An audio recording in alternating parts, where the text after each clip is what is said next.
Okay. അപ്പോൾ നമുക്ക് ഇന്ന് ഫ്രഞ്ച് റവല്യൂഷൻ്റെ രണ്ടാം പാർട്ട് സ്റ്റാർട്ട് ചെയ്യാം. ഇന്നലെ തിങ്കളാഴ്ച നമ്മൾ എടുത്തത് എങ്ങനെയാണ് ഫ്രഞ്ച് റവല്യൂഷൻ ഉണ്ടായത്, അതിൻ്റെ ബാക്ക്ഗ്രൗണ്ട് എന്തായിരുന്നു, ഫ്രാൻസ് എങ്ങനെയായിരുന്നു അതിൻ്റെ സാമ്പത്തികമായ പ്രശ്നങ്ങളിൽ പെട്ട് പുതിയൊരു ഓപ്ഷൻ ആലോചിക്കുകയും പിന്നെ തേർഡ് എസ്റ്റേറ്റ് ജനറൽ വിളിക്കുകയും അതിൽ തേർഡ് എസ്റ്റേറ്റ് എങ്ങനെ പ്രശ്നങ്ങളുണ്ടാക്കി പുതിയ നാഷണൽ അസംബ്ലി സ്റ്റാർട്ട് ചെയ്യും.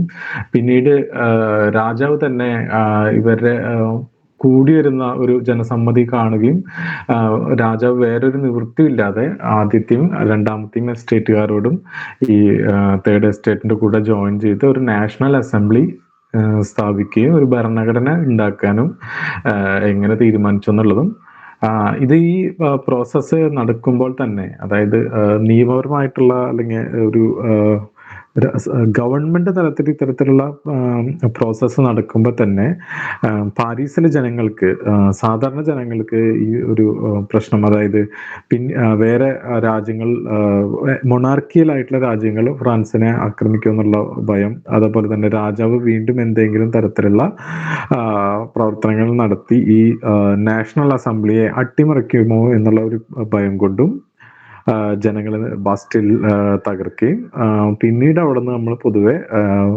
വിപ്ലവം തുടങ്ങിയതായിട്ട് കരുതുകയാണ് ചെയ്യുന്നത്. ഓക്കെ. സോ ബാസ്റ്റിൽ ജയില് ജൂലൈ 14 തകർത്തതിന് ശേഷം പിന്നീട് ഉണ്ടാവുന്ന സംഭവ വികാസങ്ങൾ നമുക്ക് ഈ ക്ലാസ്സിൽ ഒന്ന് ചെക്ക് ചെയ്യാം. ഓക്കെ. ബാസ്റ്റിൽ അത് നമ്മൾ പറഞ്ഞതിൻ്റെ കുറച്ചൊരു എന്താ പറയുക, സംക്ഷിപ്ത രൂപമാണ് അതിലുള്ളത്. ബാസ്റ്റിൽ ഡേ ഇപ്പോഴും ബാസ്റ്റിൽ ഡേ ആണ് അവർ നാഷണൽ ഡേ ആയിട്ട് ഉണ്ടാകുന്നത്. അതുപോലെ തന്നെ റൈസ് ഓഫ് റിപ്പബ്ലിക്കനിസം എന്താണെന്ന് മുന്നേ നമ്മൾ ചർച്ച ചെയ്തിട്ടുണ്ട്. നാഷന്റെ ഹെഡ് ഒരു എലക്റ്റഡ് ആയിട്ടുള്ള പ്രതിനിധി ആയിരിക്കുക എന്നുള്ളതാണൊന്ന്. പിന്നെ ജനങ്ങളിൽ ഊന്നിയ ഒരു ഭരണം, മറ്റ് ദൈവത്തിന്റെ വഴികളിലൂടെ കിട്ടുന്ന ഏതെങ്കിലും പ്രത്യേക അധികാരങ്ങളോ അല്ലെങ്കിൽ ഹെറിഡിറ്ററിയോ ആയിട്ടുള്ള കാര്യങ്ങൾക്ക് പകരം ജനങ്ങളുടെ പ്രശ്നങ്ങൾ ജനങ്ങൾ തന്നെ അവർക്ക് കഴിവുണ്ടെന്നുള്ളൊരു വിശ്വാസത്തിൽ, അതായത് ജനങ്ങൾക്ക് വരുന്ന ഏതൊരു പ്രശ്നങ്ങളെയും എന്താ പറയുക, മറ്റുള്ള പരീക്ഷകളെയും തരണം ചെയ്യാൻ മനുഷ്യന് തന്നെ സാധിക്കും. ഓക്കെ. ആ ഒരു വിശ്വാസത്തിൽ ഊന്നിയ ഒരു ഐഡിയോളജിയാണ് റിപ്പബ്ലിക്കനിസം. അതേപോലെ തന്നെ നാഷണൽ അസംബ്ലി. ആദ്യം ഈ പറഞ്ഞ ഫ്രാൻസിലെ രാജാവിൻ്റെ അബ്സൊല്യൂട്ടിസം ആയിരുന്നു. പിന്നീട് അതിന്ന് എന്തെങ്കിലും ഒരു ലെജിറ്റിമസി കിട്ടാൻ വേണ്ടി, അബ്സൊല്യൂട്ടിസം കൊണ്ട് കാര്യങ്ങളൊന്നും നടക്കുന്നില്ലെന്ന് കണ്ടപ്പോൾ ഒരു എസ്റ്റേറ്റ് ജനറൽ വിളിച്ച് ആ ഒരു പ്രശ്നത്തെ പരിഹരിക്കാൻ ലോർഡ്സും അതുപോലെ തന്നെ ക്ലർഗി വിഭാഗവും ശ്രമിച്ചതിൻ്റെ ഫലമായിട്ട് ഫ്രഞ്ച് വിപ്ലവം സ്റ്റാർട്ട് ചെയ്യുകയും പിന്നീട് തേർഡ് എസ്റ്റേറ്റ് അതിൽ നിന്ന് വിഘടിച്ച് വേറെ ഒരു നാഷണൽ അസംബ്ലി ആയിട്ട് ചേരും. പിന്നീട് ആദ്യത്തെയും രണ്ടാമത്തെയും എസ്റ്റേറ്റ് കൂടി അതിൽ ചേർന്ന് ഇപ്പോൾ എന്താ വെച്ച് കഴിഞ്ഞാൽ എല്ലാ ജനവിഭാഗങ്ങളുടെയും കൃത്യമായ പ്രാതിനിധ്യമുള്ള ഒരു നാഷണൽ അസംബ്ലി ഫ്രാൻസിന് ഉണ്ടാവുകയും ചെയ്തു. ഓക്കെ. ഇതിൽ നാഷണൽ അസംബ്ലിനെ കുറിച്ച് പറയുമ്പോൾ നമ്മൾ നേരത്തെ തന്നെ ഡിസ്കസ് ചെയ്തായിരുന്നു. ഈ തേർഡ് എസ്റ്റേറ്റ് എന്ന് പറയുമ്പോൾ എല്ലാ ജനവിഭാഗങ്ങളും, അതായത് 98% വരുന്ന ജനവിഭാഗങ്ങൾ ഉൾക്കൊള്ളുന്നതാണ് തേർഡ് എസ്റ്റേറ്റുകളെങ്കിലും കൂടി ഈ തേർഡ് എസ്റ്റേറ്റിലെ ഡെപ്യൂട്ടീസ്, റെപ്രസെൻറ്റേറ്റീവ്സ് അത്തരത്തിലെ എല്ലാ ഭാഗത്തെയും കറക്റ്റായിട്ട് പ്രതിനിധാനം ചെയ്യുന്നതല്ല. ഇപ്പോൾ മെയിനായിട്ട് അതിലുണ്ടായിരുന്നത് ഗവൺമെൻറ് ഒഫീഷ്യൽസ്. ഇപ്പം നമ്മുടെ നാട്ടിൽ ഗവൺമെൻറ് ഒഫീഷ്യൽസിനെ എലക്ട് ചെയ്യാനുള്ള ഓപ്ഷൻ ഇല്ല, പക്ഷെ അന്ന് ആ രീതിയിൽ ഒക്കെ ഉണ്ടായിരുന്നു. അതായത് ഗവൺമെൻറ് ഒഫീഷ്യൽസ്, ലോയേഴ്സ്, അങ്ങനത്തെ അത്തരത്തിലുള്ള പ്രൊഫഷണൽസ് ആയിട്ടുള്ള ആൾക്കാർ, അതായത് സമൂഹത്തിൽ തന്നെ ഏറ്റവും ഉന്നത തലത്തിൽ നിൽക്കുന്ന ആൾക്കാരാണ് കൂടുതലായിരുന്നത്. നമ്മൾ നേരത്തെ ഫ്രഞ്ച് സൊസൈറ്റി ചെക്ക് ചെയ്തപ്പോൾ നമ്മൾ പറഞ്ഞല്ലേ, പെസൻസ്, അഗ്രികൾച്ചർ പെസൻസ് ഉണ്ട്, അതുപോലെ ഇൻഡസ്ട്രിയൽ വർക്കേഴ്സ് ഉണ്ട്. ഇത്തരത്തിലുള്ള ആൾക്കാരാണ് ഫ്രഞ്ചിന്റെ ഭൂരിപക്ഷമെങ്കിലും ഈ തേർഡ് എസ്റ്റേറ്റിൽ ഉണ്ടായിരുന്ന ആൾക്കാർ ലോയേഴ്സ് പോലുള്ള അതല്ലെങ്കിൽ ഗവൺമെൻറ് ഒഫീഷ്യൽസ് പോലെയുള്ള ആ തേർഡ് എസ്റ്റേറ്റിൽ തന്നെ ഹയർ പൊസിഷനിലുള്ള ആൾക്കാരാണ് മിക്കവാറും ജനങ്ങളുണ്ടായിരുന്നു. അപ്പം ഇതിൻ്റെ ഒരു പ്രശ്നം എന്താണെന്ന് വിചാരിച്ചു കഴിഞ്ഞാൽ തേർഡ് എസ്റ്റേറ്റിൻ്റെ കൃത്യമായിട്ടുള്ള അവരുടെ ഒരു അഭിലാഷങ്ങളല്ല ഈ എലക്റ്റഡ് റെപ്രസെൻറ്റേറ്റീവ്സിനുള്ളത്. അവർക്ക് വേറെ അജണ്ടയാണ്. ഓക്കെ, അതെന്താണെന്ന് നമുക്ക് നോക്കാം. അതാണ് പിന്നീട് ഈ റെവല്യൂഷനിൽ വലിയ കോംപ്ലിക്കേഷനിലേക്ക് മാറുന്നത്. ഓക്കെ, അതിനു മുമ്പ് ഒരു കാര്യം കൂടി ഉണ്ടായൊരു സംഭവം എന്താ വെച്ച് കഴിഞ്ഞാൽ, ഞാൻ നേരത്തെ പറഞ്ഞല്ലോ, കിങ് അവസാനം നാഷണൽ അസംബ്ലി അംഗീകരിക്കുകയും ഫ്രാൻസിന് ഒരു ഭരണഘടന എഴുതാൻ വേണ്ടി കിങ് അതിന് ഓർഡർ മീൻസ് അദ്ദേഹത്തിന് അത് സമ്മതം ആവുകയും ചെയ്തു. ഈ അതിനുശേഷം പിന്നീട് ജനങ്ങൾക്കൊരു പ്രശ്നം എന്താണെന്ന് വെച്ച് കഴിഞ്ഞാൽ, എല്ലാവർക്കും അറിയാം ഫ്രാൻസിലെ ബാക്കിയുള്ള ഫ്രാൻസ് ഒഴികെ ബാക്കിയുള്ള എല്ലായിടത്തും മൊണാർക്കിയാണ് ഭരിക്കുന്നത്. ഇവരെ കൂട്ടുപിടിച്ച് ഫ്രാൻസിലെ നാഷണൽ അസംബ്ലിയെ അട്ടിമറിക്കാൻ രാജാവ് ശ്രമിക്കും എന്നുള്ളൊരു ധാരണ, ഒരു ഭയം ഉള്ളതുകൊണ്ട് തന്നെ ഇവരെന്ത് ചെയ്തു, ഒരുപാട് സ്ത്രീകൾ വേഴ്സലേസിൽ പോയി അവിടെ അറ്റാക്ക് ചെയ്തു. ഒക്ടോബർ 5 1789 റോയൽ ഫാമിലിനെ എന്താ പറയുക പാരീസിലേക്ക് റിലൊക്കേറ്റ് ചെയ്യിച്ചു ബലമായിട്ട്. എന്നിട്ട് അതിനുശേഷം ഈ ഒക്ടോബർ 5 ശേഷം റോയൽ ഫാമിലി ടുലേറിയസ് എന്ന് പറഞ്ഞ പാലസിലാണ്, പാരീസിലുള്ള ഒരു പാലസിലാണ് പിന്നീട് അവർ താമസിച്ചത്. ആക്ച്വലി ഒരു വിർച്വൽ പ്രിസൺ തന്നെയായിരുന്നു ഇവർക്ക്. എന്താ പറയാ, ഒരു ക്യാപ്റ്റിവിറ്റിയിലാണ് ഇവരെ താമസിപ്പിച്ചത്. അത് നമുക്ക് പിന്നീട് അറിയാൻ പറ്റും, കാരണം ഇവര് രക്ഷപ്പെടാൻ ശ്രമിക്കുന്നുണ്ട് അതിനുശേഷം. ഓക്കെ, നാഷണൽ അസംബ്ലി എന്തൊക്കെ ചെയ്തു എന്നുള്ളത് നമുക്ക് നോക്കാം. First, abolishment of guilds and labour unions.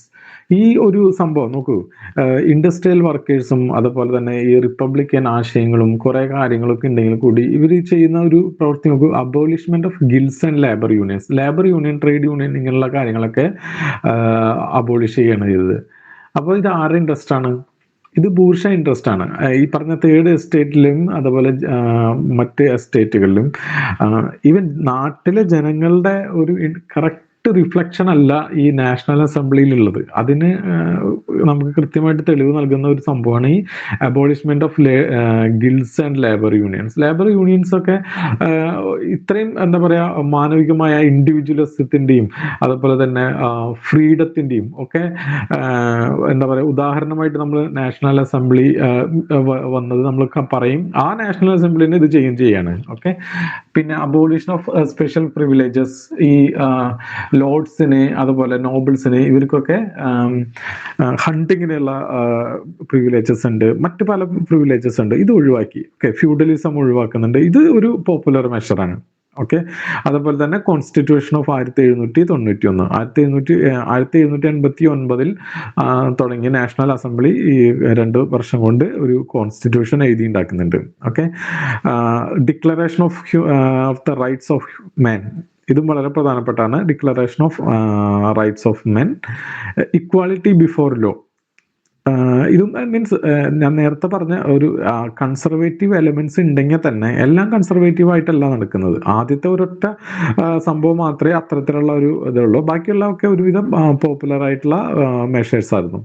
Equality before law ആയാലും, declaration of rights of men ആയാലും, abolition of special privileges and feudalism ആയാലും.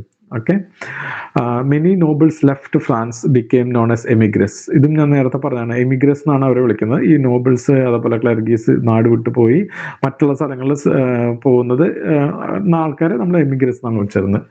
Reforms in local government, taxes levied based on ability to pay. Okay, ഇത്തരത്തിലുള്ള കാര്യങ്ങളാണ് ഇതിൽ നടന്നത്. വേറൊരു പ്രധാനപ്പെട്ട ഒരു സംഭവം, ചർച്ചിന്റെ പ്രോപ്പർട്ടി കംപ്ലീറ്റ് ആയിട്ട് അവർ കോൺഫിസ്കേറ്റ് ചെയ്തു. ഈ കോൺഫിസ്കേറ്റ് ചെയ്ത സ്ഥലം ഒരുപാട് ലാൻഡും ഒരുപാട് സ്വത്തുക്കളും ചർച്ചിനുണ്ടായിരുന്നു. അത് നാഷണലൈസ് ചെയ്തതിനു ശേഷം ഇവരൊരു അസിഗ്നാറ്റ് എന്ന് പറഞ്ഞ ഒരു കറൻസി ഇറക്കി. ഓക്കെ, നമുക്കറിയാലോ, എക്കണോമിക്സ് പഠിക്കുമ്പോൾ നമുക്കറിയാം, ഒരു കറൻസി ഇറക്കുമ്പോൾ അത് ഒരു പേപ്പറാണ്. ആ പേപ്പറിന് വാല്യൂ ഇല്ല. അതിനൊരു ബോണ്ട്, അതായത് അത് വാല്യൂ ഉണ്ടാവണമെങ്കിൽ അത്രയും ഒരു കരുതൽ ധനം നമ്മൾ എവിടെയെങ്കിലും സൂക്ഷിക്കണം. അതാണ് അതിന്റെ വാല്യൂ. അപ്പൊ അത്തരത്തിൽ കരുതൽ ധനം സൂക്ഷിക്കാൻ നമുക്ക് ഗോൾഡ് സൂക്ഷിക്കാം, മറ്റു പലതും സൂക്ഷിക്കാം. ഫ്രാൻസ് എന്താ ചെയ്തതെന്ന് വിചാരിച്ചു കഴിഞ്ഞാൽ, ഇത്തരത്തിൽ കോൺഫിസ്കേറ്റ് ചെയ്ത ഒരുപാട് വലിയ ലാൻഡ് ഉണ്ടല്ലോ ചർച്ചിന്റെ, ഇത് കരുതൽ ധനമായിട്ട് സൂക്ഷിച്ചിട്ട് സിഗ്നറ്റ് എന്ന് പറഞ്ഞിട്ടുള്ള കറൻസി ഇറക്കി. ഓക്കെ, ഇത് അത്ര പോപ്പുലർ ആയിട്ടുള്ള ഒരു മെഷർ അല്ല. വീണ്ടും ഇത് സാധാരണ പേസൻസിനെ സംബന്ധിച്ചിടത്തോളം, സാധാരണക്കാരെ സംബന്ധിച്ചിടത്തോളം അവർക്ക് ഇതിൽ വലിയ ബെനിഫിറ്റ് ഇല്ല. കാരണം ലാൻഡിന്റെ വില അപ്പോഴും കുറയുന്നില്ല. അത് ആ സമയത്ത് റവല്യൂഷൻ നടന്നിട്ടും രാജാവിന്റെ കയ്യിൽ നിന്ന് ഭരണം ജനങ്ങൾ ഏറ്റെടുത്തിട്ടും ജനങ്ങൾക്ക് അത്ര കണ്ട് ഉപകാരപ്രദമായിട്ടുള്ള ഒരു രീതിയിലല്ല ഇവര് കാര്യങ്ങൾ ചെയ്തിരുന്നത്. ഓക്കെ, ഓക്കെ, ഇതൊക്കെയാണ് ജനറൽ ആയിട്ടുള്ള കാര്യങ്ങൾ. ഇനി വളരെ എന്താ പറയാ, വളരെ സ്ട്രിഞ്ചന്റ് ആയിട്ടുള്ള ഒരു ഓപ്ഷനിലേക്കൊക്കെ ഇവർ റിപ്പബ്ലിക്കൻ സമയത്ത് പോകുന്നുണ്ട്. അത് നമുക്ക് ആ സമയത്ത് ഡിസ്കസ് ചെയ്യാം. ഇതൊക്കെ ആദ്യ ഘട്ടത്തിൽ എന്ന രീതിയിൽ ഫ്രാൻസിലെ ജനങ്ങൾക്ക് വേണ്ടിയിട്ട് നാഷണൽ അസംബ്ലി ചെയ്ത ചേഞ്ചസ് ആണ്. ഓക്കെ, നാഷണൽ അസംബ്ലി കൂടുന്ന സ്ഥലമാണ് hall. Declaration of declaration of rights of human, നമുക്കിതൊന്ന് നോക്കാം. ഇതിൽ എന്തൊക്കെയാണ് എന്ത് റൈറ്റ്സ് ആണ് മനുഷ്യന്, ആക്ച്വലി മെന് മാത്രമാണ് ഇത്തരത്തിലുള്ള അവകാശങ്ങൾ ഉണ്ടായിരുന്നുള്ളൂ. ഫ്രീഡം ഓഫ് റിലീജിയൻ എന്ന് പറഞ്ഞാൽ അന്ന് നമുക്ക് അറിയാലേ, ഫ്രാൻസിൽ മെയിൻലി ക്രിസ്ത്യാനിറ്റി മാത്രമേ ഉള്ളൂ. ഫ്രീഡം ഓഫ് റിലീജിയൻ എന്ന് ഉദ്ദേശിക്കുന്നത് ഈ പറഞ്ഞ പ്രൊട്ടസ്റ്റന്റും അതുപോലെ തന്നെ കാത്തലിക്കും ഇവർ തമ്മിലുള്ള ഇഷ്യൂസ് ആണ് അതിൽ മെയിൻ ആയിട്ട് പറയുന്നത്. അതായത് കാത്തലിക് ആയാലും ശരി, പ്രൊട്ടസ്റ്റന്റ് ആയാലും അവരവരുടെ രീതിയിൽ ജീവിക്കാനുള്ള അവകാശം അവർക്കുണ്ട്. Freedom of speech, freedom of press, guaranteed property rights. ഇതുപോലെ തന്നെ ഒരു ബൂർഷ ഒരു പോളിസിയാണ്. അവർക്ക് ഈ പ്രോപ്പർട്ടി റൈറ്റ് കൃത്യമായിട്ടും വ്യക്തികൾക്ക് കിട്ടണം. അതൊരു ക്യാപിറ്റലിസ്റ്റ് പോളിസിയാണ്. പണ്ട് രാജാവാണ് തീരുമാനിച്ചത്. രാജാവ് പക്ഷെ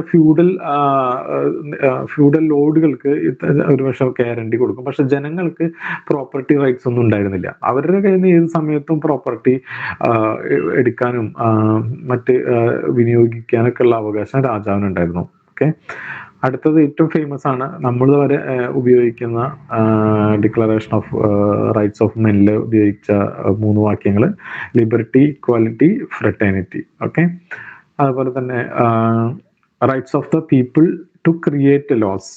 അത് പറയാലോ, രാജാവായിരുന്നു മുന്നേ നിയമങ്ങളൊക്കെ ഉണ്ടായിരുന്നത്. ഇപ്പോൾ നാട്ടിലെ ജനങ്ങൾക്ക് നിയമങ്ങൾ ഉണ്ടാക്കാനുള്ള അവകാശം.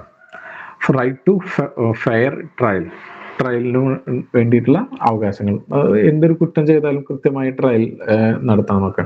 ഇതൊക്കെ പിന്നീട് എന്താണ് ഉണ്ടാവുന്നത്, അടുത്ത കുറച്ച് വർഷങ്ങൾക്ക് ശേഷം എന്താണ് ഉണ്ടാവുന്നതെന്ന് നമുക്ക് കാണാൻ പറ്റും. ഈ റൈറ്റ് ടു ഫെയർ ട്രയലിനും ഫ്രീഡം ഓഫ് സ്പീച്ചിനും ഫ്രീഡം ഓഫ് പ്രസിനൊക്കെ വലിയ അപജയങ്ങൾ ഈ വിപ്ലവ കാലത്ത് തന്നെ സംഭവിക്കുന്നുണ്ട് ഫ്രാൻസിൽ. റൈറ്റ് ഓഫ് മെൻ ഡിക്ലറേഷൻ വന്നു, വലിയ മാറ്റങ്ങളൊക്കെ ഉണ്ടെങ്കിലും സ്ത്രീകൾക്ക് യാതൊരുവിധ പരിഗണന നൽകാനും അന്നത്തെ ഫ്രാൻസിൽ ആരും തയ്യാറായില്ല. അപ്പൊ ഈ സമയത്ത് നമ്മുടെ കുറച്ച് ലേഡീസ് അതിനു വേണ്ടിയിട്ട് ഒരു മിനിറ്റോ, ഈ ഇതിലുണ്ടല്ലോ, എന്താ പറയാ, ഈ സ്ലൈഡില് മുകളിലെ ഇതിരുന്ന ഹെഡിങ് തെറ്റാണ്. അത് ഞാൻ മാറ്റിയിട്ട് ഞാൻ പുതിയ ഇത് അയക്കാം ഇനി അടുത്ത തവണ സ്ലൈഡ് അയക്കുമ്പോൾ. ആക്ച്വലി എല്ലാ ക്ലാസ്സിലേക്കുള്ള കംപ്ലീറ്റ് സ്ലൈഡ് ഞാൻ അയച്ചിട്ടുണ്ടായിരുന്നു. ഓക്കെ, ഇത് ഞാൻ മുകളിലുള്ള സ്ലൈഡ് കോപ്പി ചെയ്യുമ്പോൾ തെറ്റിയതാണ്. മുകളിലുള്ള അതേ സ്ലൈഡിലുള്ള കാര്യങ്ങളാണ് എഴുതുന്നത്. ഓക്കെ, ഞാൻ ചേഞ്ച് ചെയ്തിട്ട് അയച്ചുതരാം. ഓക്കെ, അപ്പോൾ declaration of rights of men അവിടെ വലിയ പ്രചാരം നേടിയെങ്കിലും സ്ത്രീകൾക്ക് അവകാശങ്ങൾ കൊടുക്കാൻ അന്നത്തെ സമൂഹം തയ്യാറായില്ല. അപ്പൊ അതിനെതിരെ declaration of rights of woman എന്ന് പറയുന്ന ഒരു ഡിക്ലറേഷൻ ഇറക്കിയതാണ് ഒരു സ്ത്രീ, ഒളിംപെ ദെ ഗൂഗസ്. അങ്ങനെ ആയിരിക്കണം കറക്റ്റായിട്ട് പ്രൊനൗൺസിയേഷൻ എന്ന് വിചാരിക്കുന്നു. ഒളിംപെ ദെ ഗൂഗസ് എന്ന് പറഞ്ഞ സ്ത്രീ, അവർ ഇതേപോലെ സ്ത്രീകൾക്ക് വേണ്ടിയിട്ടുള്ള അവകാശങ്ങൾക്ക് ആർഗ്യൂ ചെയ്തു. അതേപോലെ തന്നെ ഈക്വൽ സിറ്റിസൺഷിപ്പ്, അത് യൂണിവേഴ്സൽ സഫ്രേജ്, ഇതൊക്കെ വേണമെന്ന് ഇവർ വാദിച്ചു. ഓക്കെ, ലൈക്ക് പിന്നെ എന്നാൽ കൂടിയും ഈ സംഭവങ്ങളൊക്കെ ഉണ്ടെങ്കിൽ കൂടിയും ഫ്രാൻസിലായാലും ശരി, യൂറോപ്പിലായാലും ശരി, അടുത്തൊരു 100-150 വർഷത്തേക്ക് ഇവർക്ക് ഇത്തരത്തിലുള്ള അവകാശങ്ങളൊന്നും കിട്ടുന്നില്ല. പക്ഷെ എന്നാലും അത്രയും ഏർലി സ്റ്റേജിലാണെങ്കിൽ കൂടി ഇത്തരത്തിലുള്ള അവകാശങ്ങൾക്ക് വേണ്ടിയിട്ടുള്ള സമരങ്ങൾ സ്ത്രീകളുടെ ഭാഗത്ത് നിന്ന് ഉണ്ടായിട്ട് എന്ന് നമ്മൾ പഠിക്കേണ്ടതുണ്ട്. ഓക്കെ, അവർക്കത് കിട്ടിയോ ഇല്ലയോ എന്നുള്ളത് ഒരു അടുത്ത പ്രശ്നമാണ്. ഞാൻ പറഞ്ഞ പോലെ ഒരു 150 വർഷത്തേക്കെങ്കിലും അവർക്ക് ഈ പറഞ്ഞ ഈ ഡിക്ലറേഷൻ ഓഫ് റൈറ്റ്സ് ഓഫ് വുമനിലെ അവകാശങ്ങളൊന്നും അവർക്ക് കിട്ടുന്നില്ല. ഓക്കെ, അടുത്ത ആളാണ് മാഡം ജീൻ റോളൻഡ്. ഈ മാഡം റോളൻഡ് ആക്ച്വലി അത്തരത്തില് ഈ ഒളിമ്പ്യ ഗൂഗസ്ഡ് പോലത്തെ ഒരു ഫെമിനിസ്റ്റ് ഒന്നും ആയിരുന്നില്ല. ഇവര് ഏകദേശം ഒരു റൂസോവിയൻ ഫിലോസഫിയിലാണ് ഉള്ളത്. വിമൻ എന്ന് പറഞ്ഞു കഴിഞ്ഞാൽ എന്താ പറയുക, മൊറാലിറ്റിയുടെ സെൻട്രൽ പാർട്ട് അവരാണ്. അവർക്ക് ഈ പബ്ലിക് ഏരിയയിൽ കൃത്യമായിട്ട് ചെയ്യും, വീട്ടിലിരിക്കുക. ബട്ട് മീൻസ് ആണുങ്ങളുടെ ഒരു മൊറാലിറ്റി പോയാലും അതൊരു സമൂഹത്തെ ബാധിക്കില്ല. വുമന്റെ മൊറാലിറ്റി പോയി കഴിഞ്ഞാൽ അത് വലിയ പ്രശ്നമാണ്, അത് സമൂഹം നശിക്കും എന്നൊക്കെയുള്ള ഒരു റൂസോവിയൻ ചിന്താഗതി ഉണ്ടല്ലോ. ഈ ചിന്താഗതിയിലാണ് ഇവര് ജീവിച്ചിരുന്നത്. എന്നാൽ കൂടി സ്ത്രീകളുടെ കാര്യം പറയുമ്പോൾ നമ്മൾ എന്തുകൊണ്ട് ഈ മാഡം റൊളാൻഡിന്റെ പേര് പറയുന്നു എന്ന് വിചാരിച്ചു കഴിഞ്ഞാൽ, ഇവരുടെ വർക്ക്, ഇവരുടെ ഹസ്ബൻഡ് ഈ റവല്യൂഷൻ ടൈമിൽ ഒരു മിനിസ്റ്റർ ആയിരുന്നു. അദ്ദേഹത്തിന്റെ ജോലിയിൽ ഒരുപാട് ഇൻഫ്ലുവൻസ് ചെയ്യാൻ ഈ മാഡം റോളൻഡിനെ സാധിച്ചിട്ടുണ്ട്. വളരെ ഫിയേഴ്സ് ആയിട്ടുള്ള, വളരെ കർക്കശമായിട്ടുള്ള നിലപാടുകൾ പല കാര്യത്തിലും അവർ എടുത്തിട്ടുണ്ട്. ഈവൻ രാജാവിനെതിരെ, രാജാവ് മീൻസ് റവല്യൂഷനെതിരെ യുദ്ധം ചെയ്യാൻ സാധ്യതയുണ്ടെന്നും അദ്ദേഹത്തിനെ കോൺഫിസ്കേറ്റ് ചെയ്യണമെന്നും പല രീതിയിലുള്ള റെസ്ട്രിക്ഷൻ ഉണ്ടാക്കണം. അതുപോലെ തന്നെ പാരീസിൽ മീൻസ് പല രാജ്യങ്ങളിൽ നിന്ന് യുദ്ധം ചെയ്യാൻ വേണ്ടിയിട്ട് ആൾക്കാർ വരും. അപ്പോൾ പാരീസിൽ ഒരു 20,000ഓളം സ്റ്റാൻഡിങ് ആർമി നമ്മൾ പാരീസിൽ നിർത്തണമെന്നും ഒക്കെ പറയുന്ന രീതിയിലുള്ള ഒരുപാട് എന്താ പറയുക പ്രോഗ്രസീവ് ആയിട്ടുള്ള രീതിയിലുള്ള അഡ്മിനിസ്ട്രേഷൻ്റെ ആയാലും മറ്റ് പല കാര്യങ്ങളിലും ഈ റോളൻഡ് വളരെ പാർട്ടിസിപ്പേറ്റ് ചെയ്തിട്ടുണ്ട്. അതുകൊണ്ടാണ് ഇവരുടെ പേര് ഇതിൽ പറയുന്നത്. സ്ത്രീകളുടെ അവകാശത്തിന് വേണ്ടി ഞാൻ പറഞ്ഞല്ലോ, അവരെ എൻ്റയർ ഐഡിയോളജി അത്തരത്തില് ഈ ഫെമിനിസ്റ്റ് ഒന്നും ആയിരുന്നില്ല. എന്നാൽ കൂടി അവർ സ്വയം ഒരു ഫെമിനിസ്റ്റ് പോലെ തന്നെയാണ് അവർ പ്രവർത്തിച്ചത്. കാരണം എന്താ വെച്ച് കഴിഞ്ഞാൽ ഇപ്പൊ ഇത്രയും മിനിസ്ട്രിയിലെ ഇവര് തന്നെ എല്ലാ ഫയൽസിന്റെ മുകളിലും കമന്റ് എഴുതിയിടുകയും അതുപോലെ തന്നെ അവസാനം ഇവർക്ക് മരിക്കേണ്ടി വരുന്നുണ്ട്. ഈ രണ്ട് സ്ത്രീകളും ഗില്ലറ്റിൻ ചെയ്യപ്പെടാണ് ചെയ്യുന്നത് ഇതിന് ശേഷം.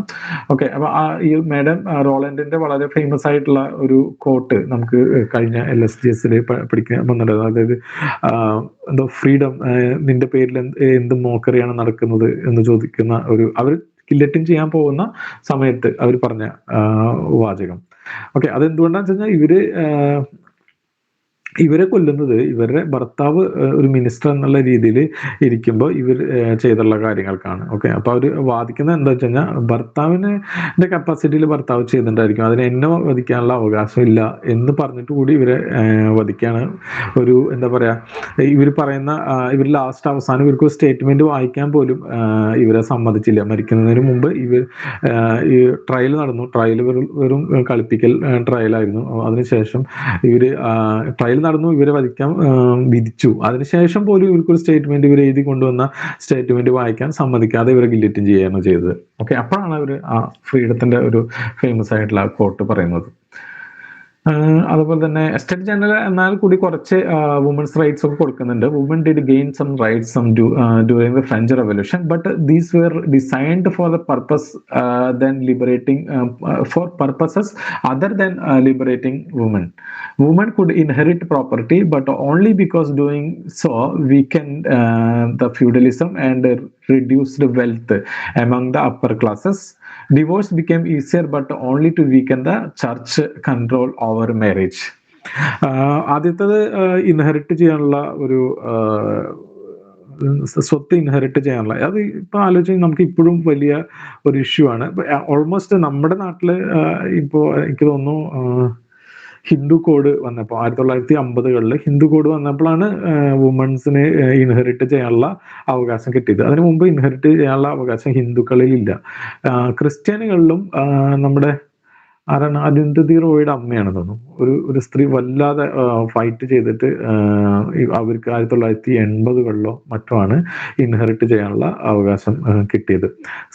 മുസ്ലിം സ്ത്രീകൾക്ക് ഇപ്പോഴും പ്രശ്നമുണ്ട്. അവരുടെ 4-1 അത്ര മറ്റാണ്, വളരെ കുറവ് പ്രോപ്പർട്ടിയാണ് ഒരു അച്ഛൻ്റെ പ്രോപ്പർട്ടിന്നോ അമ്മയുടെ പ്രോപ്പർട്ടിന്നോ അവർക്ക് ഇൻഹെറിറ്റ് ചെയ്യാനുള്ള അവകാശമുള്ളൂ. ഇതൊക്കെ ഇപ്പോഴും മീൻസ് ആക്ച്വലി ആ സമയത്ത് ഒന്നാലോചിക്കാലോ, ഇപ്പൊ ക്രിസ്ത്യൻസിന് ആ സമയത്ത് എന്ത് തരത്തിലുള്ള ബുദ്ധിമുട്ടായിരിക്കും. അപ്പോൾ ഇവർക്ക് അത് അങ്ങനെ സ്ത്രീകളോടുള്ള ഒരു പുരോഗമന കാഴ്ചപ്പാട് വെച്ചിട്ടല്ല ഇത് ചെയ്യുന്നത്.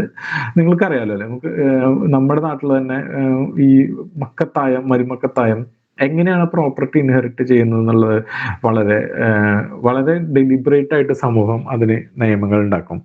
ഇപ്പൊ നമ്മുടെ നാട്ടില് എങ്ങനെയായിരുന്നു ഈ മക്കത്തായം മരുമക്കത്തായം, നായർ ഫാമിലികളിൽ ഉണ്ടായിരുന്ന പ്രശ്നം, നമ്പൂതിരി ഫാമിലികളിൽ ഉണ്ടായിരുന്ന പ്രശ്നം, ഇത് എന്താ വെച്ച് കഴിഞ്ഞാൽ അത് അങ്ങനെ നിയമങ്ങളൊക്കെ ഉണ്ടായത് വെറുതെ നിയമങ്ങൾ ഉണ്ടായതല്ല.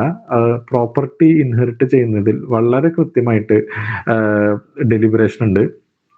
ഇപ്പൊ ഉദാഹരണത്തിന് നമ്പൂതിരി വീടുകളിൽ അപ്പൻ നമ്പൂതിരിമാർക്ക് വിവാഹം കഴിക്കാൻ പറ്റില്ല സ്വസമുദായത്തിൽ നിന്ന്. അങ്ങനെ സ്വസമുദായത്തിൽ നിന്ന് അവർ വിവാഹം കഴിച്ചാൽ അവർക്ക് പ്രോപ്പർട്ടി ഇൻഹെറിറ്റ് ചെയ്യേണ്ടി വരും. ഓക്കെ, വിവാഹമേ കഴിക്കാൻ പാടില്ല എന്നുള്ളതാണ്. പിന്നീട് അതൊരു അഡ്ജസ്റ്റ്മെന്റിലാണ് മറ്റ് എന്താ പറയാ സംബന്ധം എന്നുള്ള രീതിയിൽ. അത് എന്തിനാണ് ഇതൊക്കെ ഉണ്ടാവുന്നത് വെച്ച് കഴിഞ്ഞാൽ ഈ പ്രോപ്പർട്ടി ഇൻഹെറിറ്റേഷൻ ആണ് അതിൽ ഏറ്റവും പ്രധാനപ്പെട്ട സംഭവം. ഓക്കെ, അപ്പോൾ അങ്ങനെ നിയമങ്ങൾ ഉണ്ടാകുമ്പോൾ അങ്ങനെ അതിനെ എതിർക്കാൻ വേണ്ടിയിട്ടും ഇത്തരത്തിലുള്ള ഡെലിബറേഷൻസ് ഉപയോഗിക്കുന്നുണ്ട്. മനസ്സിലായോ? ഇപ്പൊ ഫ്യൂഡലിസത്തെ തകർക്കാൻ വേണ്ടിയിട്ട് ഇവരത് ഉപയോഗിക്കുകയാണ്. വുമൻസിനും സ്ത്രീകൾക്കും ഇൻഹെറിറ്റ് ചെയ്യാം എന്നുള്ളത്. അപ്പൊ എന്തുണ്ടാവും വെച്ച് കഴിഞ്ഞാൽ ഒരൊറ്റ കുടുംബത്തിലെ സ്വത്ത് സ്പ്ലിറ്റ് ആയിട്ട് പോവാൻ വളരെയധികം സാധ്യതയുണ്ട്. ഓക്കെ, ആണുങ്ങൾക്ക് മാത്രമാണെങ്കിൽ ചിലപ്പോൾ അത് പറ്റില്ല, ആ സ്വത്ത് അവർക്ക് തന്നെ കിട്ടിപ്പോ. അപ്പൊ ഇങ്ങനെ സ്വത്ത് സ്പ്ലിറ്റ് ചെയ്യുക, ഫ്യൂഡലിസം നശിക്കുക, അങ്ങനെയൊക്കെയുള്ള ഓപ്ഷന് വേണ്ടിയിട്ടാണ് ഇവര് വുമണിന് ഇൻഹെറിറ്റ് ചെയ്യാനുള്ള അവകാശം കൊടുത്തത്. അതുപോലെ divorce became easier but only to weaken the church power over marriage. ഇതും സെൽഫ് എക്സ്പ്ലനേറ്ററി ആണ്. ചർച്ചിന്റെ അധികാരം, ചർച്ച് തീരുമാനിക്കും ആർക്ക് ഡിവോഴ്സ് കൊടുക്കണം. ഈവൻ നിങ്ങൾക്കറിയാം, ഇംഗ്ലണ്ടിലെ പുതിയ ചർച്ച്, ആംഗ്ലിക്കൻ ചർച്ച് ഉണ്ടായത് തന്നെ ഒരു രാജാവിന് പോലും അദ്ദേഹത്തിന് ഡിവോഴ്സ് ചെയ്ത് വേറൊരു വിവാഹം കഴിക്കാൻ ചർച്ച് സമ്മതിക്കാത്തതുകൊണ്ടാണ്. അപ്പൊ അത്രയും പവർഫുൾ ആയിരുന്നു ചർച്ച്. അപ്പൊ അത് ഒഴിവാക്കാൻ വേണ്ടിയിട്ട് അല്പം സ്വാതന്ത്ര്യമൊക്കെ കൊടുത്തിട്ടുണ്ട് വുമൻസിന്, women.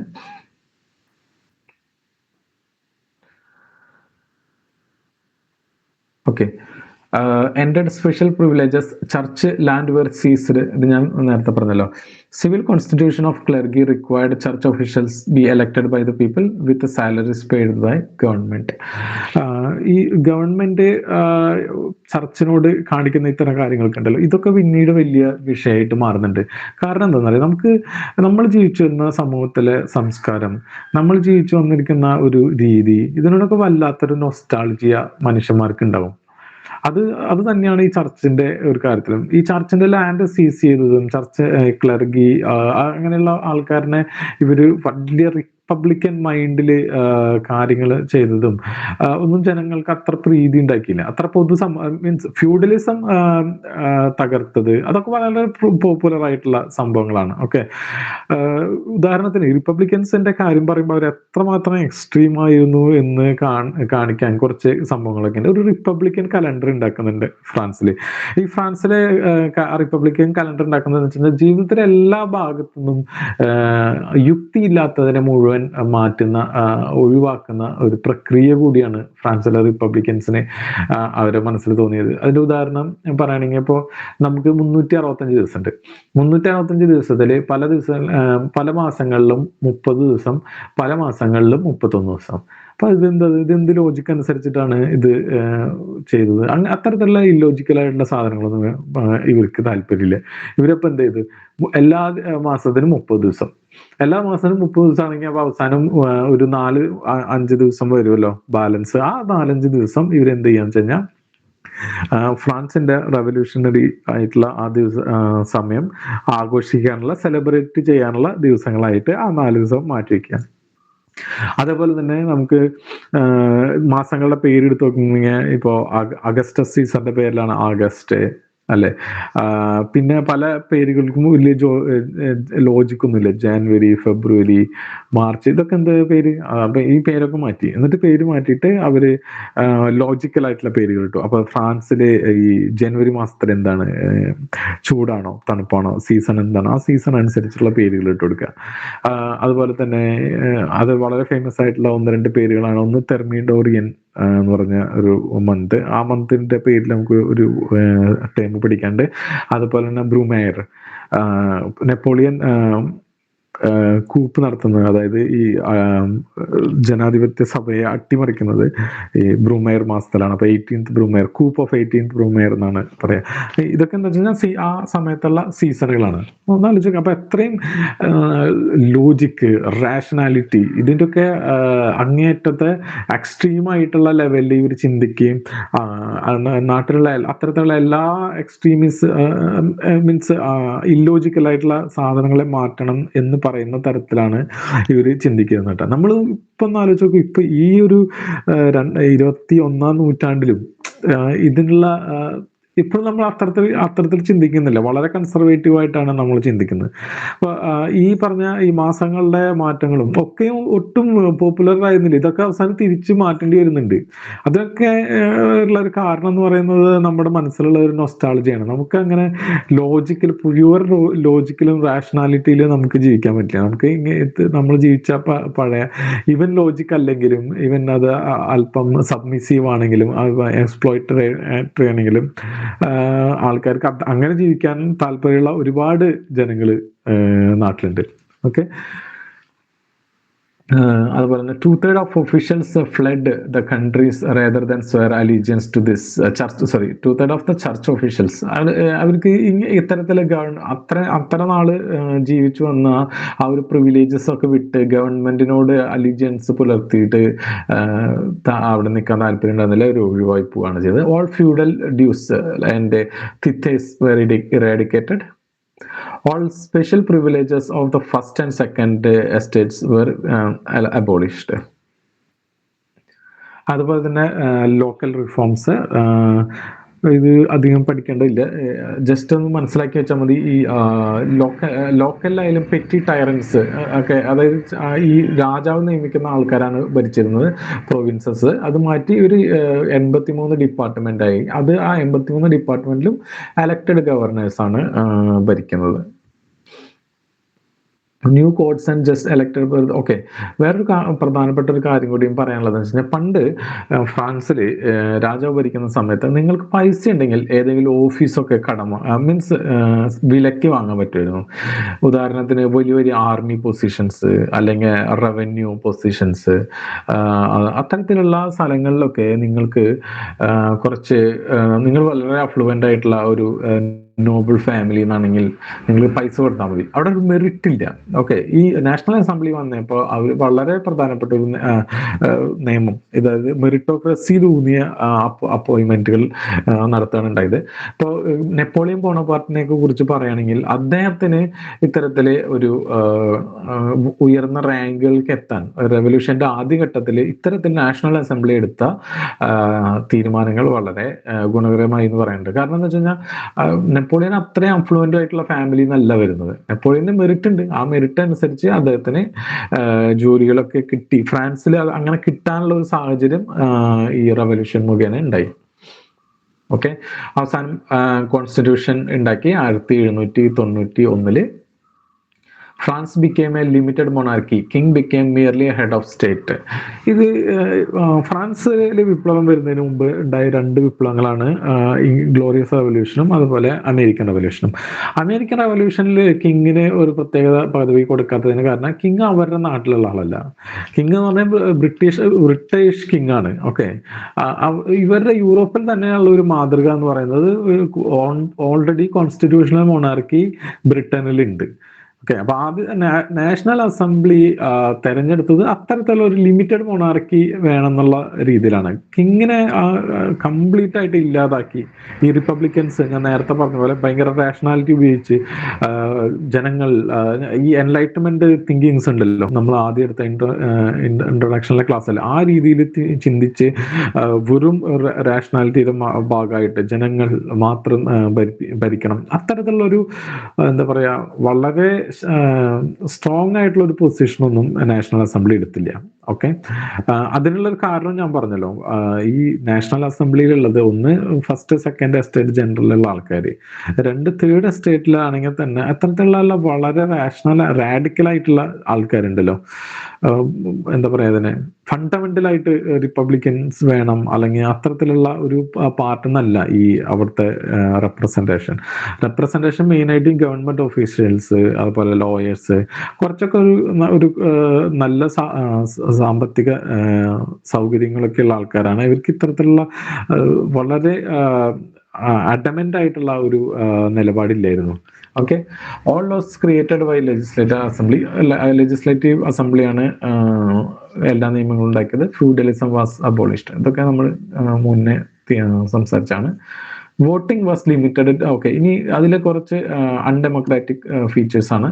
Voting was limited to tax പേയേഴ്സിന് മാത്രമാണ് വോട്ടിംഗ് ഉള്ള റൈറ്റ് കൊടുത്തുള്ളൂ. Officers were reserved for property owners. Property, even ഞാൻ നേരത്തെ പറഞ്ഞ മെറിറ്റോക്രസി, പൈസ കൊടുത്തിട്ടാണ് ഓഫീസുകൾ വിലയ്ക്ക് വാങ്ങുന്ന രീതിയിലില്ലെങ്കിൽ കൂടി പ്രോപ്പർട്ടി ഓണേഴ്സിന്റെ ഓഫീസ് ഉള്ളവർക്ക് മാത്രമാണ് ഓഫീസേഴ്സ് കൊടുക്കുള്ളൂ. മേ ബി അവരെന്തെങ്കിലും തെറ്റ് ചെയ്ത് കഴിഞ്ഞാൽ അവർക്ക് മീൻസ് ഇത് കോൺഫിസ്കേറ്റ് ചെയ്യാനുള്ള സംഭവമായിരിക്കാം, എനിക്കറിഞ്ഞുകൂടാ. പക്ഷെ പഴയ കാലത്തെ പോലെ പൈസ കൊടുത്ത് മാത്രം ഓഫീസ് വാങ്ങുന്ന ഇതെന്നൊക്കെ വളരെ മുന്നോട്ട് പോയിട്ടുണ്ടായിരുന്നു. The new government became known as Legislative Assembly. Okay. ഇനി ലെജിസ്ലേറ്റീവ് അസംബ്ലിയുടെ സമയമാണ് 1791 മുതൽ 1792 വരെ. 1789 മുതൽ 1791 വരെയാണ് നാഷണൽ അസംബ്ലി വന്നത്. നാഷണൽ അസംബ്ലി ഒരു കോൺസ്റ്റിറ്റ്യൂഷൻ ഉണ്ടാക്കി. ഈ കോൺസ്റ്റിറ്റ്യൂഷൻ അനുസരിച്ച് ഒരു ലെജിസ്ലേറ്റീവ് അസംബ്ലി, നിയമനിർമ്മാണ സഭ വരികയും പിന്നീട് 1792 വീണ്ടും ഇത് ഒക്കെ കലങ്ങി മറിയുന്നുണ്ട്. അപ്പൊ ഈ സമയത്ത് എന്ത് സംഭവിച്ചു എന്നുള്ളത് നോക്കാം. ഞാൻ നേരത്തെ പറഞ്ഞ പോലെ ഈ ഓസ്ട്രിയയിലുള്ള ആളുണ്ടല്ലോ, ഓസ്ട്രിയയുടെ ഹെൽപ്പാണ് ആക്ച്വലി കിങ് കിട്ടുമെന്ന് വിചാരിക്കുന്നതും ഫ്രാൻസിലെ ജനങ്ങൾ ഭയക്കുന്നതും അത് തന്നെയാണ്. കാരണം ഓസ്ട്രിയയിൽ ഭരിക്കുന്ന വ്യക്തിയുടെ സഹോദരിയാണ് മേരി അന്റോണിയേറ്റ്. ഓക്കെ. അതുകൊണ്ട് തന്നെ അവിടുന്ന് ഇവർക്ക് ഹെൽപ്പ് കിട്ടും എന്നുള്ളൊരു ഭയം പാരീസിലെ ജനങ്ങൾക്ക് ഉണ്ടായിരുന്നു. Noble who fled the revolution lived abroad as emigrants. They hoped that with foreign help old regime could be restored in France. ഇവർ പിന്നെയും അത്തരത്തിലുള്ള ഒരു പ്രതീക്ഷയാണ് വെക്കുന്നത്. ഇപ്പോൾ ഈ റവല്യൂഷനൊക്കെ ഉണ്ടായി, അത് പക്ഷേ കുറച്ച് നാളുകൾക്ക് ശേഷം എന്തെങ്കിലും തിരിച്ച് യുദ്ധം ചെയ്തിട്ടോ മറ്റോ ഇവരെ ഒഴിവാക്കി വീണ്ടും പഴയ ഫ്രാൻസിലേക്ക് പോകാൻ പറ്റുന്ന, പക്ഷെ അതൊരിക്കലും നടക്കില്ല. ആ സമയത്ത് തന്നെ നമുക്ക് മനസ്സിലാക്കാവുന്ന കാര്യമാണ് അത്തരത്തിലൊരു സാധ്യത ഉണ്ടായിരുന്നില്ല. അതെന്തുകൊണ്ട് സാധ്യത ഉണ്ടായിരുന്നില്ല എന്നുള്ളത് നമുക്ക് പിന്നീട് പഠിക്കാം. Okay. Church officials wanted church lands rights privilege restored. Some devout Catholic peasants also supported the church. ഞാൻ നേരത്തെ പറഞ്ഞല്ലോ, ചർച്ച് അവരുടെ ലാൻഡ്, അവരുടേതായിട്ടുള്ള ലാൻഡുകൾ മുഴുവൻ വേണം എന്ന് തന്നെയാണ് അവർക്ക് താല്പര്യം. അത് മാത്രമല്ല, ഈ കാത്തലിക് ഡിവോട്ടീസ്, ഈവൻ പെസൻസ് ആണെങ്കിലും അവർക്കും ഈ ചർച്ചിനെ ഇത്തരത്തില് എന്താ പറയാ നിലംപരിശാക്കുന്നത് കണ്ടു നിൽക്കാൻ അവർക്ക് പറ്റുന്നില്ല. ഈവൻ ഇവരെ ചൂഷണം ചെയ്യുന്ന ആൾക്കാരാണ് ചർച്ച എങ്കിൽ കൂടിയും ആ ഒരു അത്തരത്തിലുള്ള ഒരു കോമൺ ഒപ്പീനിയൻ, പബ്ലിക് ഒപ്പീനിയൻ ഉണ്ടാക്കാൻ റെവല്യൂഷണറീസിന് സാധിക്കുന്നില്ല. Political parties representing different interest emerged, Girondist and Jacobins. ഇതാണ് അടുത്ത വലിയൊരു ഇഷ്യൂ ആയിട്ട് പിന്നീട് വരുന്നത്, ജിറോണ്ടിൻസും ജാക്കോബിൻസും. ജിറോണ്ടിൻസ് എന്ന് പറഞ്ഞു കഴിഞ്ഞാൽ ഇവർ ആക്ച്വലി റെവല്യൂഷൻ വേണം.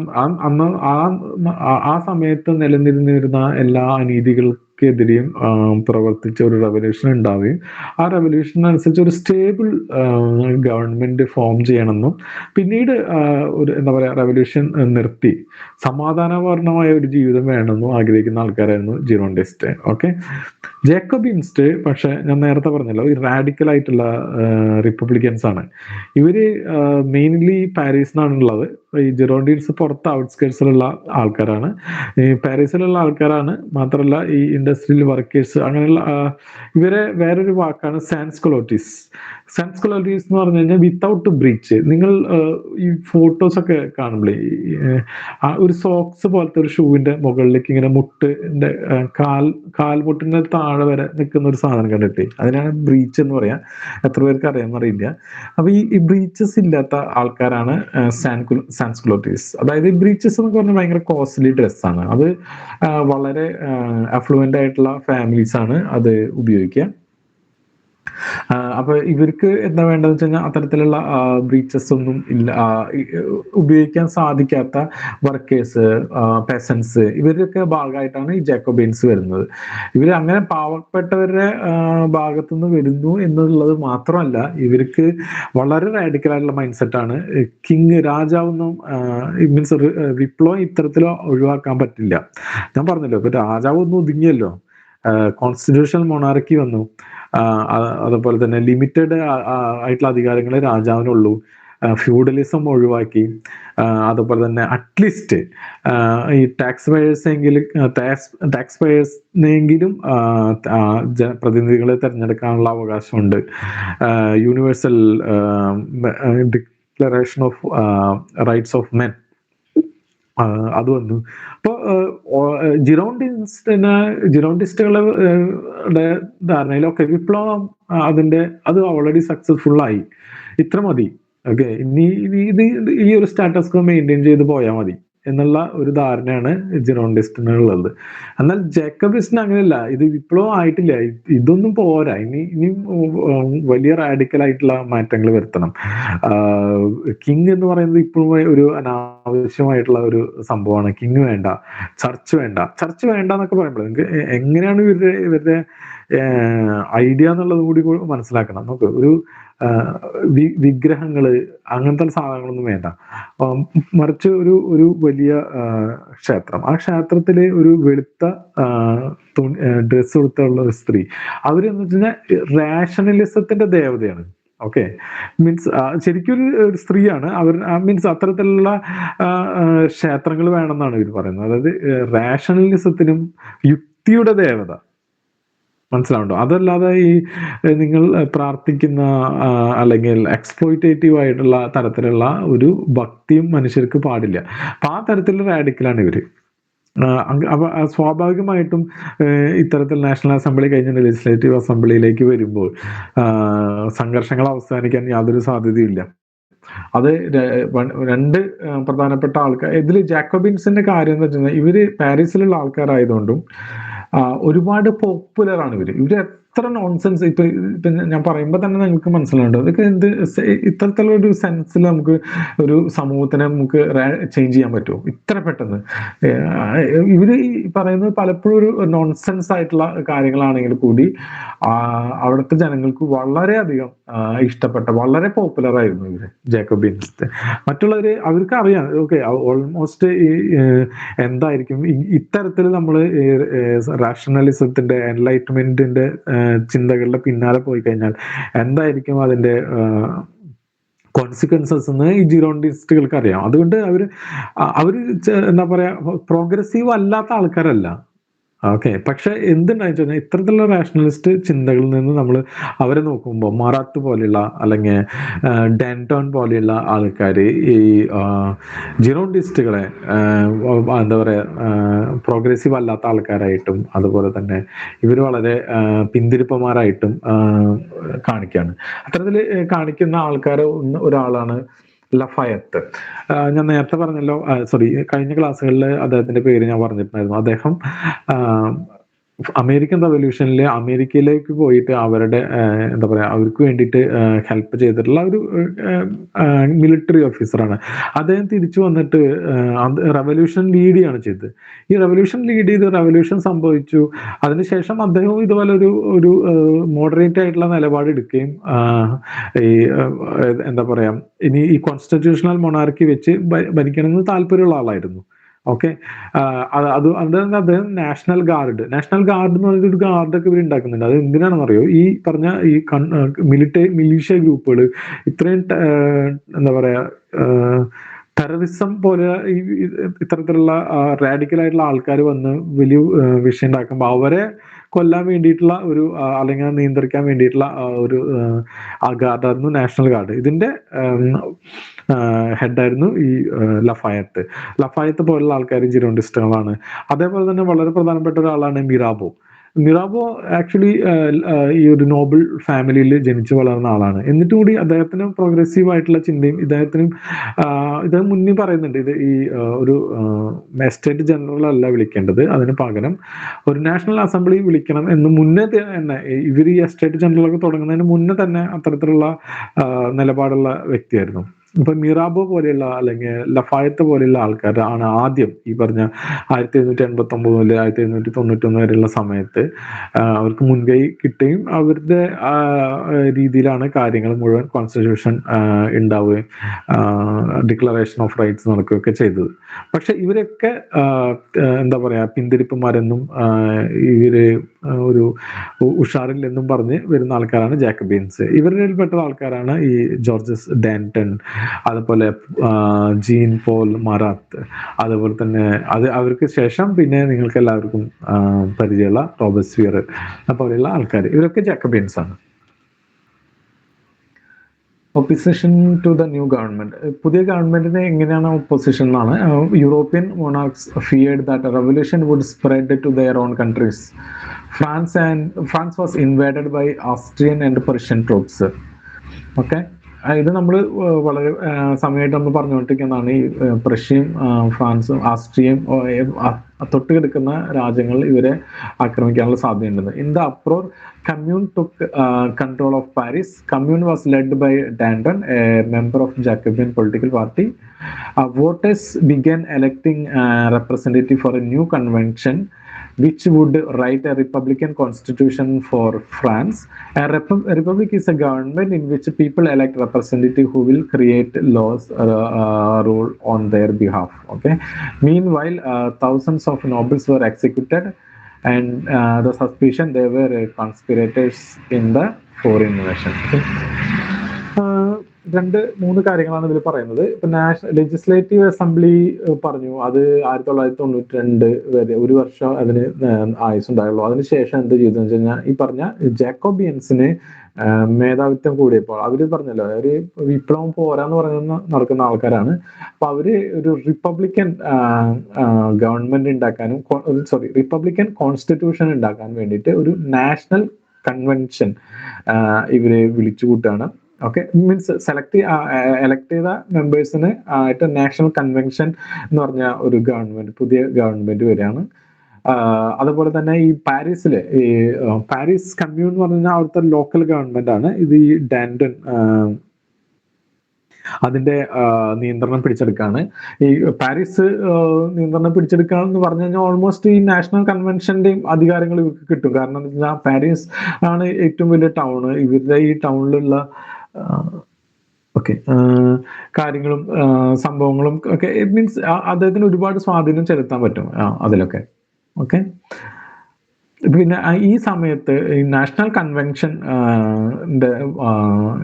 പീരിയഡിൽ ഒരുപാട് പേരെ ഇവര് മസാക്കർ ചെയ്യുന്നുണ്ട്. വളരെ ഫേമസ് ആയിട്ടുള്ള ഒന്നാണ് സെപ്റ്റംബർ മസാക്കർ.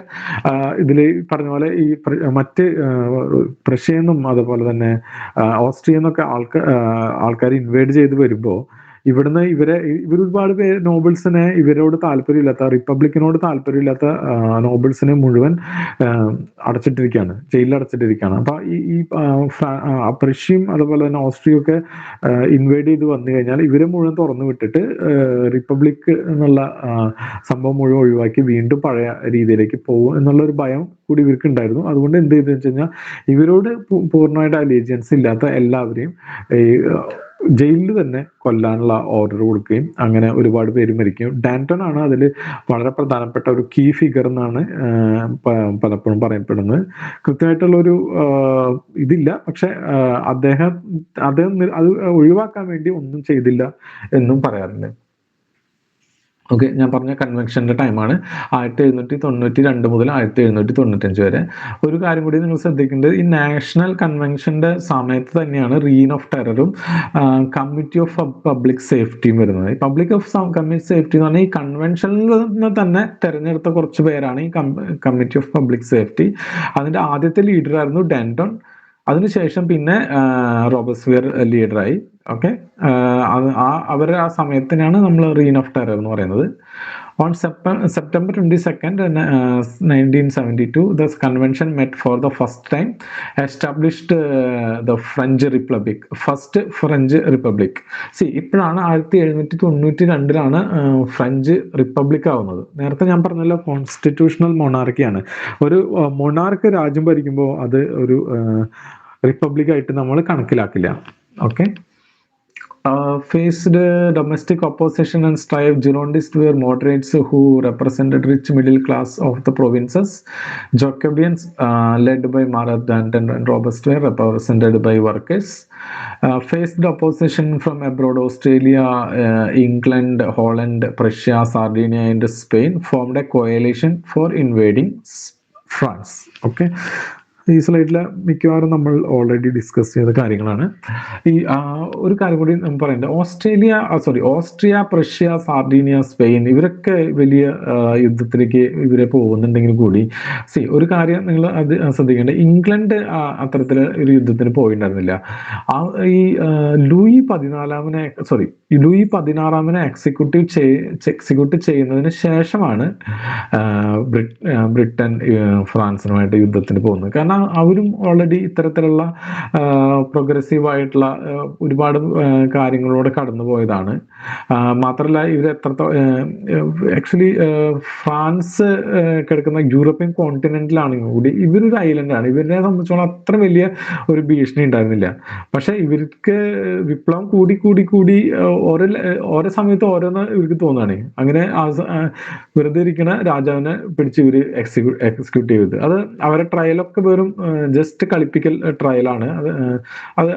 അതും കൂടി എത്തിയപ്പോൾ അവർക്ക് മനസ്സിലായി ഇത് വളരെ സീരിയസ് ആയിട്ട് പോയിക്കൊണ്ടിരിക്കുകയാണ്. ആ സമയത്താണ് ഇംഗ്ലണ്ട് ഇതിൽ ഇടപെടുന്നത്.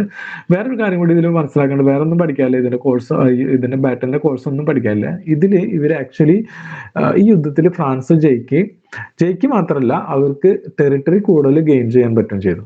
രണ്ട് കാര്യങ്ങളാണ് ആ കാര്യത്തിൽ പഠിക്കാനുള്ളത്. ഒന്ന്, നെപ്പോളിയൻ ഇതിൽ വളരെയധികം ഹെൽപ്പ് ചെയ്തിട്ടുണ്ട്. രണ്ടാമത്തെ കാര്യം, ഈ ഫ്രാൻസില് നാഷണലിസം ആ സമയത്തേക്കും വളരെ വികസിച്ചു. ഈ നാഷണലിസത്തിന്റെ കാര്യം പറയുമ്പോഴേ, മുന്നത്തെ യുദ്ധവും ഒരു നാഷണലിസം വന്ന ഒരു രാജ്യത്തിന്റെ, നാഷണൽ അവേക്കനിങ് വന്ന രാജ്യത്തിന്റെ യുദ്ധം തമ്മിൽ രണ്ട് വ്യത്യാസമുണ്ട്. പണ്ട് നമ്മുടെ നാട്ടിലെ യുദ്ധങ്ങളുണ്ട്. ഓക്കെ, യുദ്ധങ്ങൾ നടക്കുമ്പോൾ ഒരു രാജാവ് അദ്ദേഹത്തിന്റെ സ്റ്റാൻഡിങ് ആർമി, അവരുടെ ഫ്യൂഡൽ ലോഡുകൾ കൊടുക്കുന്ന ആർമി, ഇത് വെച്ച് അവർ യുദ്ധം ചെയ്യും. സാധാരണക്കാരനെ സംബന്ധിച്ചിടത്തോളം ആ യുദ്ധത്തിൽ യാതൊരുവിധ പങ്കും ഇല്ല.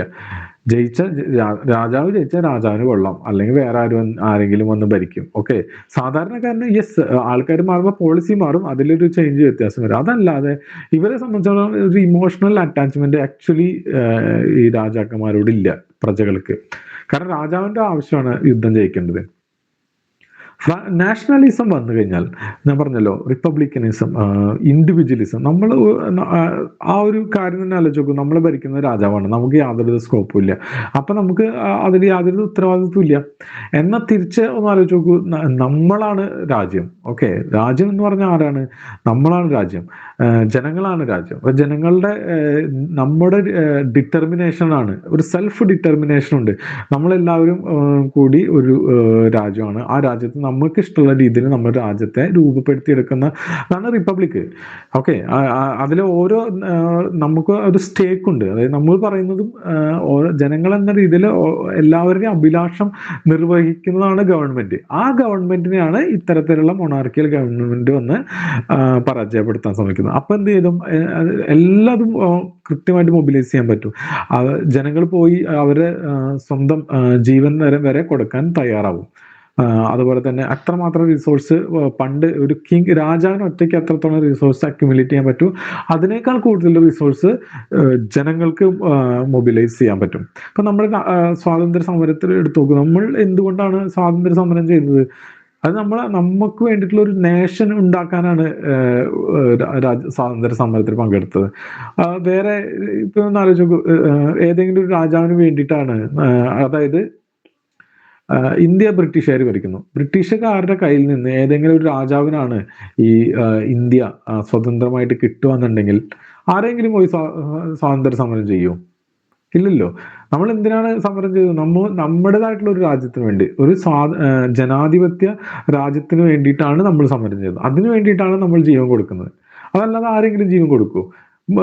പൈസയ്ക്ക് വേണ്ടി ഒരു ഒരു ഒരു ആർമി ഓഫീസർ ആണെങ്കിൽ നിങ്ങൾക്ക് ജീവൻ കൊടുക്കാം. പക്ഷെ ഒരു നാഷണൽ എവേക്കൻ സംഭവിച്ച ഒരു രാജ്യത്തെ സംബന്ധിച്ചിടത്തോളം അവിടുത്തെ സിറ്റിസൺസിന് അവർ വരെ ജീവൻ കൊടുക്കാൻ തയ്യാറായിരിക്കും. ഓക്കെ, അത്തരത്തിലുള്ള ഒരു എന്താ പറയാ ഇന്റൻസിറ്റി ഫ്രാൻസിന്റെ ഭാഗത്തുനിന്നുണ്ടാവും. ഈ പറഞ്ഞ യൂറോപ്പിലെ എല്ലാവരും, ബ്രിട്ടൻ അടക്കം യൂറോപ്പിലെ എല്ലാ ശക്തികളും ശ്രമിച്ചിട്ടും ഫ്രാൻസ് തോറ്റില്ലെന്ന് മാത്രമല്ല, ആ യുദ്ധത്തിൽ ഫ്രാൻസിന് കൂടുതൽ ടെറിട്ടറി ഗെയിൻ ചെയ്യാനും പറ്റി. ഓക്കെ,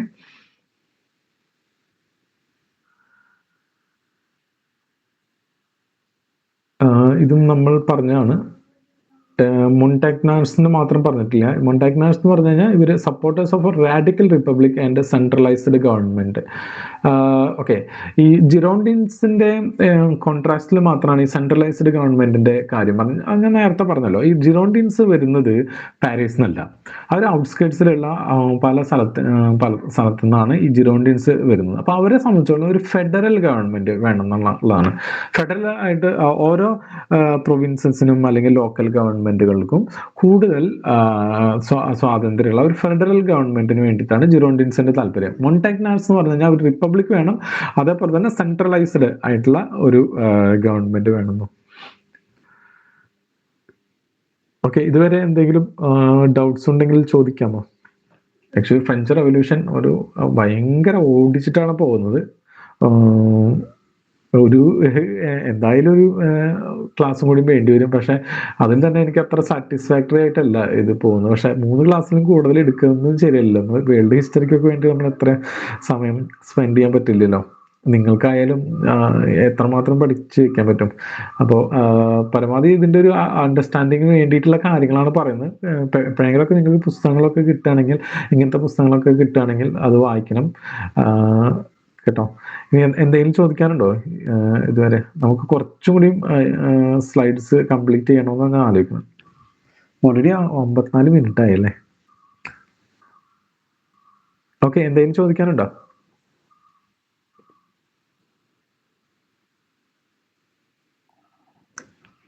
ഒരു കാര്യം ചെയ്താലോ നമുക്ക്? അപ്പൊ ഇന്ന് ഇവിടെ നിർത്തിയാലോ? ഇത് കൂടുതൽ ഇങ്ങനെ എടുക്കുമ്പോഴും നിങ്ങൾക്കും ഒരു രസം ഉണ്ടാവില്ല. നാളെ തിങ്കളാഴ്ച ഒരു ഒറ്റ ക്ലാസ് കൊണ്ട് നമുക്ക് അവസാനിപ്പിക്കാം.